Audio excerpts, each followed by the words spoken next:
Hey everybody, welcome to another round of A11yCookies. And I've got with me Christopher Lee, the president of G3ICT and IAAP. Hi, Christopher. Good afternoon. How are you doing, Shilpi?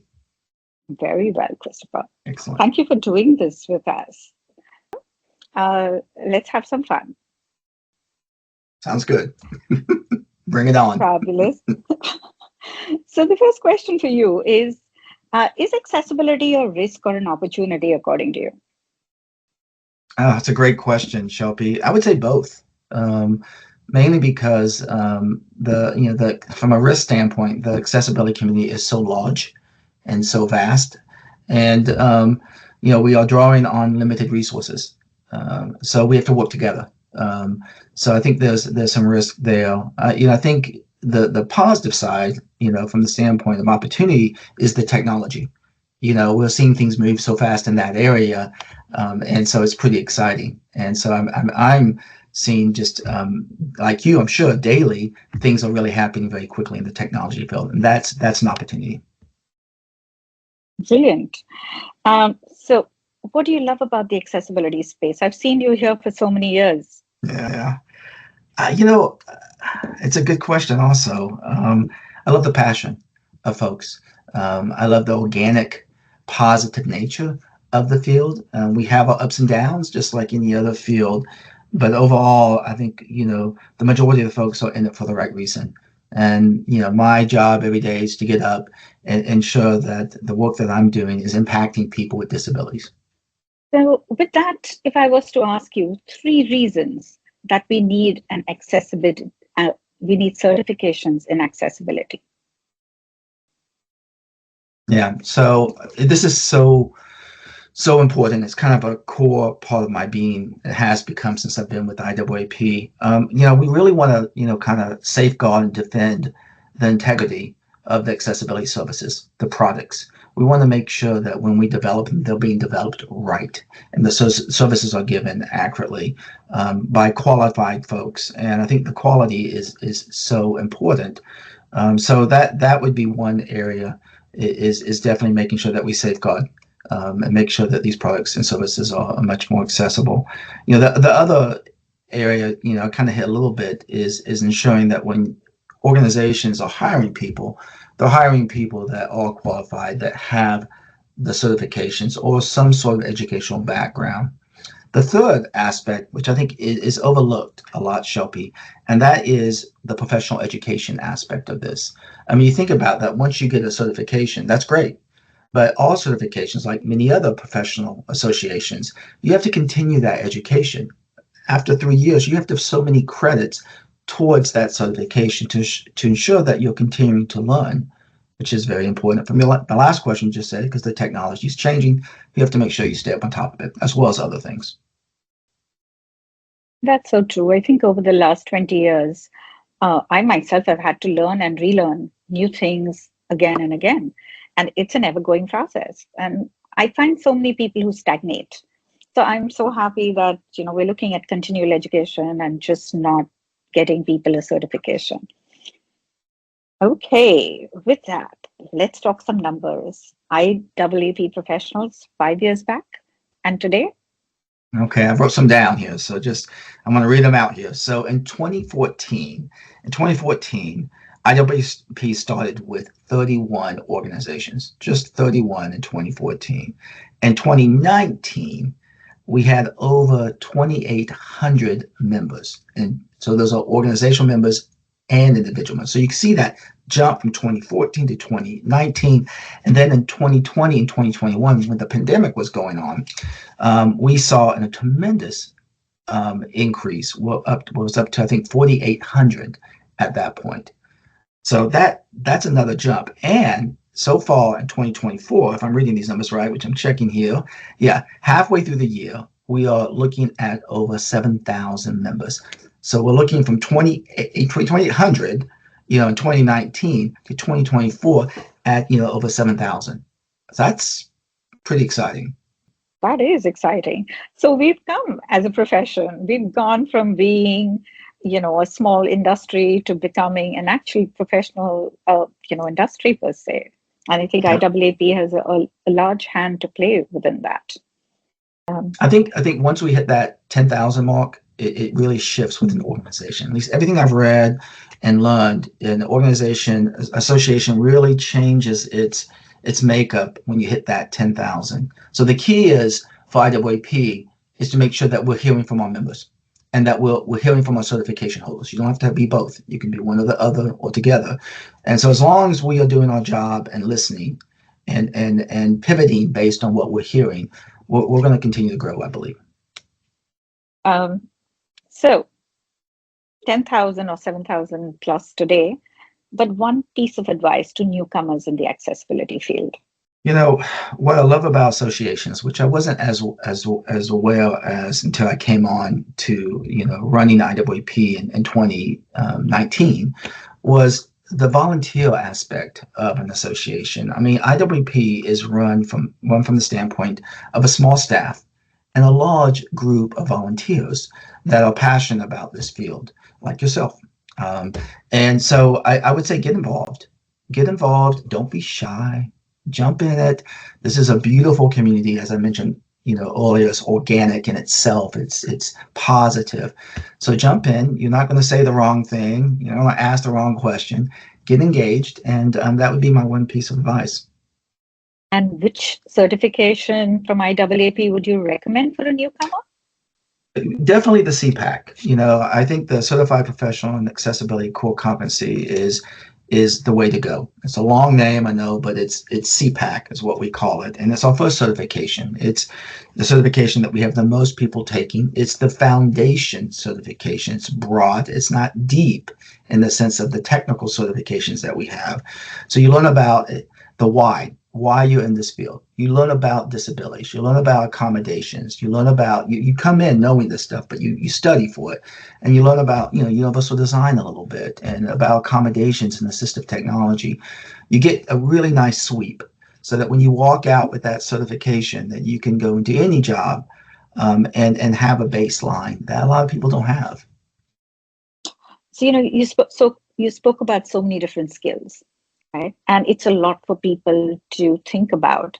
But as we go forward, we're hearing of so many more emerging skills, right? So what is vital for an accessibility professional according to you today?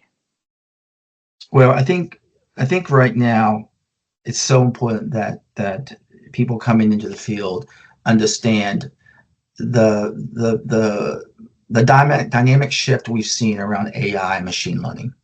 I think the way it's impacting our products and services from an innovation standpoint is so exciting. But we have to be really cautious of how fast we move and how we communicate those types of products and services coming out with AI.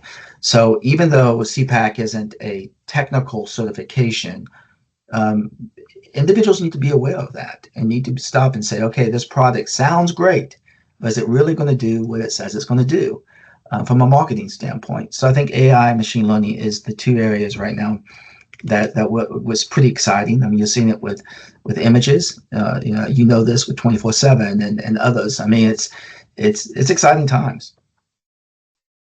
So, we talked about a foundational certification, which is CPAC. What differentiates the web accessibility specialist or the certified professional from others in the industry? It's a tough certification, to be frank with you.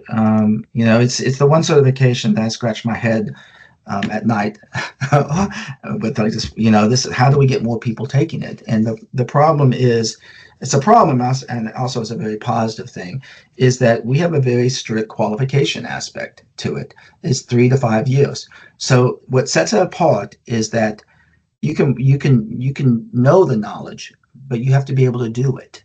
So that 3 to 5 years is not just knowledge based, it's skill based. That means I am coding, I'm using assistive technology, I'm auditing, I'm very aware of not only the knowledge, but also the skill set.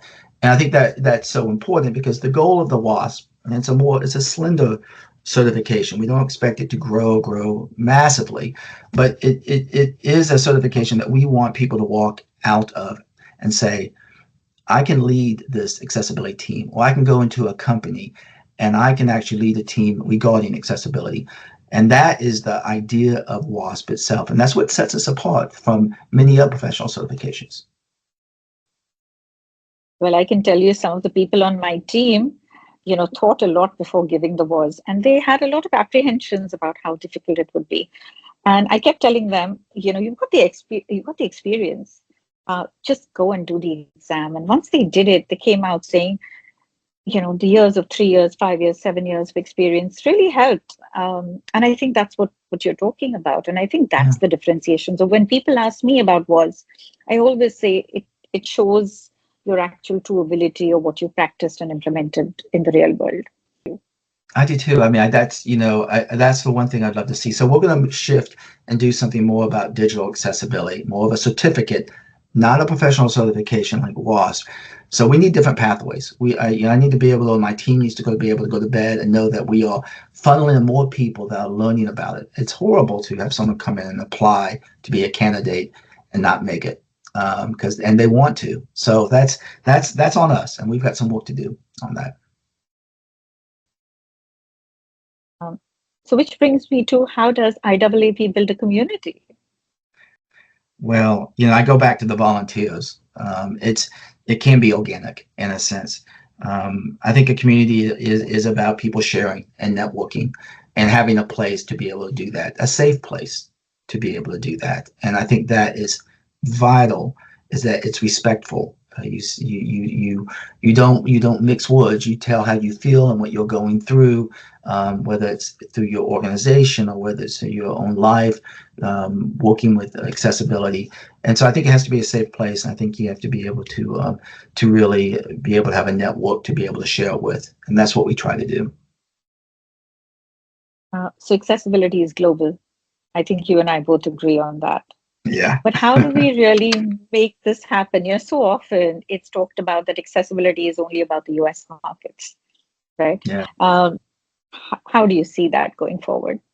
Yeah, I'm really proud of what we've done over the last few years. When I came on board and the team was part of this, we were kind of looked at very US centric at that. It started in the US, even though the companies that started it were global, including yourself. So we've worked really hard to build our chapters. We've worked really hard to ensure that our exams, our certifications exams, are translated into other languages, and as well as the professional educational aspect, transitioning into different languages. You've got to go where the region is and what they need. And I think that was something that we've learned, the team has learned, even though we are global as a team, we're all virtual, is that you've got to put in the budget to make sure that these exams are translated. You got to trust your chapters. Them telling you, the regional chapters, to say you need to do this and this. It's not like that in this region compared to that other region. So from an IAAP standpoint, it's really listening to our chapters and pivoting towards them and what they need. They're the experts. So I think you're going to see more and more of that type of work being done, and then really letting our chapters lead. Brilliant. So the last question: are you optimistic or pessimistic about the accessibility profession? I am optimistic. I am truly organically an optimistic person. I believe in the fact that you focus on what you're doing today, and if there's any negative, you push that aside. I have a quote that I always keep on my desk here. It's a quote I love. It's by Albert Einstein. It says, "I never think of the future. It comes soon enough. The vast possibilities of our great future will become reality only if we make it happen." It's about making it happen, and that we have a great community to do that. And so I'm optimistic that the accessibility field is going to continue to grow. It's going to continue to integrate into mainstream technology. It's going to continue to integrate into hopefully our curriculums and higher education and so on. Well, Chris, thank you for doing this conversation with me. And thank you from the team at BarrierBreak for supporting A11yCookies and being a part of this. Thank you, Shilpi. Thank you to your team at BarrierBreak.